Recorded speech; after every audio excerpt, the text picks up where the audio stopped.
Hello friends, आप सबका स्वागत है मेरी इस नए वीडियो में जहां पर हम बात करने वाले हैं हमारे नए टॉपिक की जिसका नाम है आर्टरीज। तो जैसे कि आपने ट्रांसपोर्टेशन फ्लो चार्ट का वीडियो देखा ही होगा, तो हमने ट्रांसपोर्टेशन फ्लो चार्ट को दो पार्ट्स में बांटा था, that is human beings and plants. तो हमने सबसे पहले ह्यूमन बीइंग्स के बारे में डिस्कस किया, तो उसमें हमने दो पार्ट में बांट दिया वापस ट्रांसपोर्टेशन इन ह्यूमन बीइंग्स को, that is circulatory system and lymphatic system. तो सर्कुलेटरी सिस्टम में हम सबसे पहले देखने वाले थे ब्लड वेसल्स के बारे में, that is arteries, veins and capillaries के बारे में देखेंगे। उसके बाद हम हार्ट के बारे में देखेंगे, दैट इज ह्यूमन हार्ट के बारे में, उसके बाद लिम्फेटिक सिस्टम एंड फाइनली हम ब्लड के साथ एंड करेंगे, राइट। सो सबसे पहले हम ब्लड वेसल्स के बारे में देखने वाले, दैट इज आज के वीडियो में हम आर्टरी के बारे में देखेंगे एंड वेन एंड कैपिलरी के बारे में आने वाले वीडियोस में देखने वाले, राइट। सो आर्टरीज के बारे में देखने वाले, दैट इज क्या क्या देखेंगे, आर्टरी होती क्या है, राइट। उसके बाद आर्टरी की वॉल्स कैसी होती है, आर्टरी कहाँ होती है, मतलब कहाँ प्रेजेंट होती है, देन मेन आर्टरी कौन सी है, एंड देन पल्मोनरी आर्टरी का क्या पल्मोनरी आर्टरी का क्या फंक्शन है, ये सारी चीजें आज हम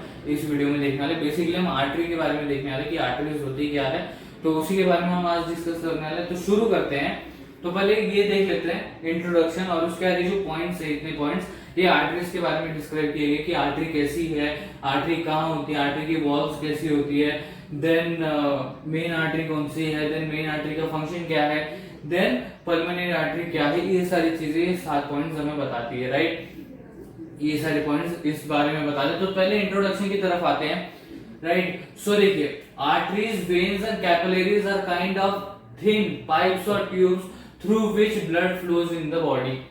ओके, सो मतलब क्या बताया जा रहा है यहाँ पर, arteries, veins and capillaries are kind of thin pipes और ट्यूब्स, मतलब arteries, vein and capillaries are kind of thin tubes, मतलब एक तरीके के थिन ट्यूब स्ट्रक्चर है जिसके मदद से और जिसके वजह से जो ब्लड है वो हमारी बॉडी में फ्लो करता है, राइट। इतना बात समझ में आया, दैट इज जो आर्टरी, वेन एंड कैपिलरी जो है ये थिन पाइप या थिन ट्यूब लाइक स्ट्रक्चर्स हैं, okay, thin tube like structures हैं जिसके वजह से जो ब्लड है वो हमारी बॉडी में फ्लो करता है, ओके।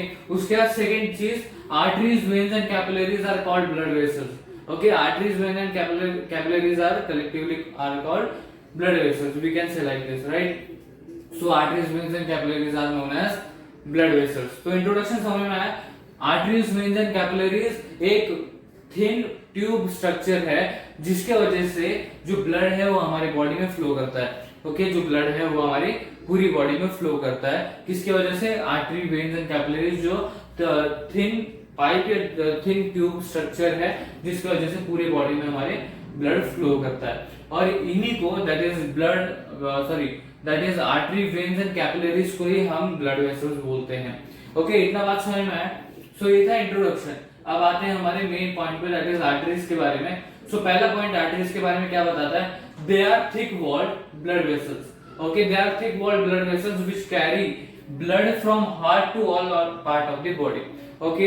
अब एक ब्लड वेसल ऐसा भी होता है जो सारे बॉडी पार्ट्स, मतलब all part of the body से जितने भी पार्ट है बॉडी में वहां से ब्लड लेता है और हार्ट में पहुंचाता है, और एक ब्लड वेसल ऐसा है जो हार्ट से पूरी जो पार्ट्स है बॉडी के वहां तक पहुंचा रहा है, वो है आर्टरी, राइट। सो ये पॉइंट क्या कह रहा है, पहली चीज तो आर्टरी एक थिक वॉल्ड ब्लड वेसल है, ओके, और दूसरी चीज it carries blood from heart to all part of the body, मतलब it is carrying the blood from heart to all part of the body, okay. इतना बात समझ में आया।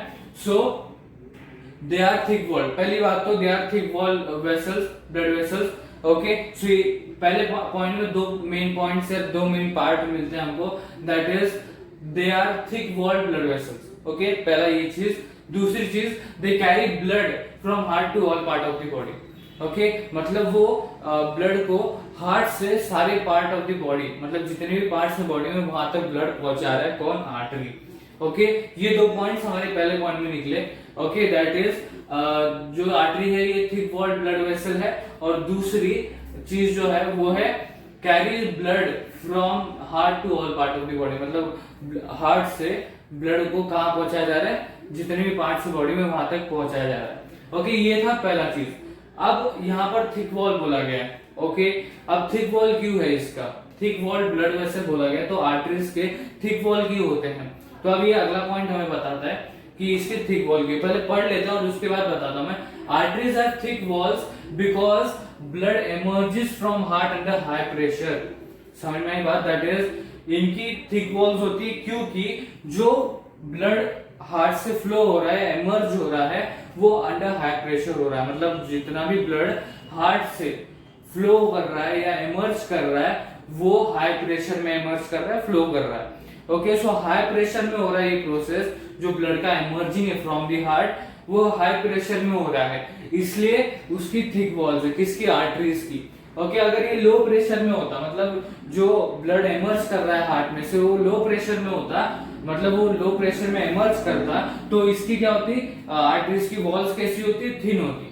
ओके, बट यहाँ पर थिक वॉल्स क्यों है? क्योंकि जो ब्लड हार्ट से एमर्ज हो रहा है, फ्लो हो रहा है, वो अंडर हाई प्रेशर हो रहा है। जो जो प्रोसेस हो रही है for emerging from the heart, the blood is emerging from the heart. Okay, जो ये प्रोसेस हो रहा है वो अंडर हाई प्रेशर हो रहा है। ओके, मतलब बहुत ही ज्यादा प्रेशर में हो रहा है, ऐसे हम कह सकते हैं। ओके, तो वो अंडर हाई प्रेशर में हो रहा है, इसलिए इसकी थिक वॉल्स है। ओके, यहाँ से 3 पॉइंट समझ में आते हैं हमको, 3 मेन चीजें समझ में आती है इन 2 पॉइंट से। पहली चीज तो it has thick wall. Okay, they are thick wall blood vessel. दूसरी चीज they carry blood from heart to all part of the body. तीसरी चीज they have thick walls because blood emerges from heart under high pressure. Okay, उनकी thick walls इसलिए होती है क्योंकि जो ब्लड है जो हार्ट में से फ्लो कर रहा है, एमर्ज कर रहा है, वो हार्ट अंडर हाई प्रेशर में जा रहा है, मतलब अंडर हाई प्रेशर में वो इमर्ज कर रहा है, हाई प्रेशर में इमर्ज कर रहा है फ्रॉम दी हार्ट। ये 2 पॉइंट समझ में आए। अभी प्रेजेंट कहाँ होते हैं? जो आर्टरीज है ये प्रेजेंट कहाँ होते हैं? ये हमारे पूरे बॉडी में आपको मिलेंगे। ये जो आर्टरीज हैं पूरे बॉडी में देखने को मिलेंगे आपको, या पूरे बॉडी में आप देख सकते हो कि प्रेजेंट होते हैं। ओके, ये पॉइंट हमें क्या होता है? They are found in whole of our body. Okay, so इस पॉइंट से हमें क्या क्लियर होता है? दैट इज जो आर्टरी है ये हमारे पूरे बॉडी में प्रेजेंट होती है। ओके, उसी तरीके से वेन भी है। अब वो वेन के बारे में जब हम देखेंगे अगली वीडियो में तो उस समय डिस्कस करेंगे। तो जिस तरह से ये है उसी तरह से वेन है। ओके, जैसे यहाँ पर पल्मोनरी आर्टरी है उस तरह से पल्मोनरी वेन है। इसके बारे में आगे बात करेंगे। तो देखिए, ये जो आर्टरी है ये हमारे पूरे बॉडी में प्रेजेंट होती है, ऐसा हम कह सकते हैं, right? It is found in whole of our body, मतलब ये पूरे बॉडी में प्रेजेंट होती है। Okay, so arteries are present in whole of our body. Okay, are found in whole of our body. So ये 3 पॉइंट समझ में आपको, जो 3 मेन पॉइंट्स थे। इसके बाद हम मेन आर्टरी के बारे में डिस्कस करेंगे और पल्मोनरी आर्टरी के बारे में, 2 चीजों के बारे में डिस्कस करेंगे। दैट इज मेन आर्टरी, अभी मेन आर्टरी कौन सी ये भी देखेंगे हम, और पल्मोनरी आर्टरी के बारे में देखेंगे। ओके, सो देखिए, अब ये 3 पॉइंट समझ में आपको। पहला पॉइंट हमें क्या बताता है? ये थिक वॉल्ड ब्लड वेसल है। दूसरा पॉइंट, पहली पॉइंट में दूसरा पार्ट क्या बताता है? They carry blood from heart to all part of the body. तीसरा पॉइंट हमें क्या बताता है? They have thick walls because दूसरा पॉइंट हमें तीसरी चीज क्या बताता है? Because they have thick walls because the blood emerges from heart under high pressure, मतलब जो ब्लड है वो हार्ट से एमर्ज कर रहा है अंडर हाई प्रेशर। ओके, ये 3 पॉइंट समझ में। अब चौथा पॉइंट हमें क्या बताता है? They are found in whole of our body, मतलब they are present in whole of our body, मतलब वो प्रेजेंट होते हैं हमारी पूरी बॉडी में, राइट? सो आर्टरीज इस तरीके से।